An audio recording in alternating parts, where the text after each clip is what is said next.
கருணாநிதி அவர்களால் புறக்கணிக்கப்பட்ட, மறைக்கப்பட்ட, ஓரங்கட்டப்பட்ட திராவிட தலைவர்கள், திராவிட முன்னோடிகளை பற்றி நாம் தெரிந்து கொள்ள வேண்டும் தமிழக மக்கள் என்பதில் எனக்கு மிகுந்த ஆர்வம். தமிழ் மாநில முஸ்லிம் லீக்கின் சார்பாக இதை மக்களுக்கு தெரியப்படுத்த வேண்டும். கருணாநிதி அவர்களுடைய துரோக செயல்கள், கபட நாடகங்களை, அவரால் மறைக்கப்பட்டவர்களை பற்றி நீங்கள் தெரிந்து கொள்ள வேண்டும். அதில் சத்தியவாணி முத்து அவர்களை பற்றி இன்று உங்களோடு கலந்துரையாடலாம் என்று எண்ணுகின்றேன். சத்தியவாணி முத்து அவர்கள் 1949 டிஎம்கேல மெம்பரா இருக்காங்க. அதுக்கப்புறம் 1958 இருந்து 59, 1957, 1977, 1984 இந்த 3 காலகட்டங்களில் பெரம்பூர்லையும் உளுந்தூர்பேட்டையிலுமே நின்று எம்எல்ஏவாக ஜெயிச்சிருக்காங்க. அறிஞர் அண்ணா அவர்களுடைய மந்திரி சபையில, முதல் மந்திரி சபையில ஹரிஜன் வெல்ஃபேர் மினிஸ்டரா, கேபினட் மினிஸ்டரா அவங்க இருக்காங்க. அதுக்கப்புறம் கருணாநிதி அவர்களுடைய மந்திரி சபையிலையும் அடுத்து இருந்திருக்காங்க.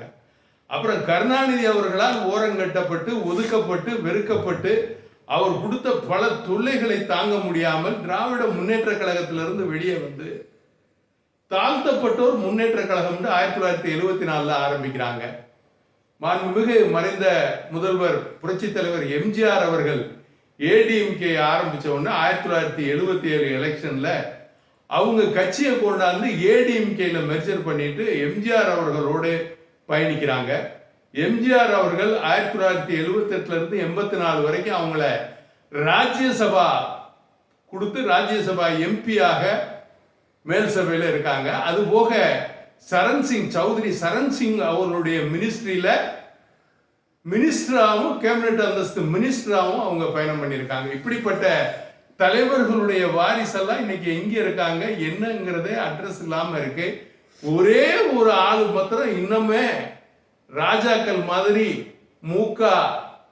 கருணாநிதியினுடைய மகன் மு.க. ஸ்டாலினுடைய மகன் உதயநிதி, இப்படி அவர்களுடைய மகன்கள் மாத்திரம் இன்று எப்படி ராமர் தன்னுடைய தகப்பனார் தசரதனால் முடிசூடப்பட்டாரோ, அதை போல எப்படி மன்னர்கள் எல்லாம் தன்னுடைய பிள்ளைகளுக்கு முடிசூடினார்களோ, அப்படி இன்று திராவிட முன்னேற்ற கழக ஆட்சி மக்கள் ஆட்சியாக இல்லாமல் முடியாட்சியாக இருக்கிறது.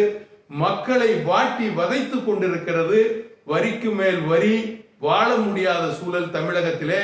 அவர் ஆட்சிக்கு வந்த இந்த 3 ஆண்டு காலத்திலே 3 முறை மின்சார கட்டணம் உயர்வு, அனைத்து பொருட்களும் விலை உயர்வு, மக்கள் வாழ முடியவில்லை. ஆகவே இதற்கு ஆட்சி மாற்றம் வேண்டும் என்பதுதான் தமிழ் மாநில முஸ்லிம் லீக்கின் வேண்டுகோள்.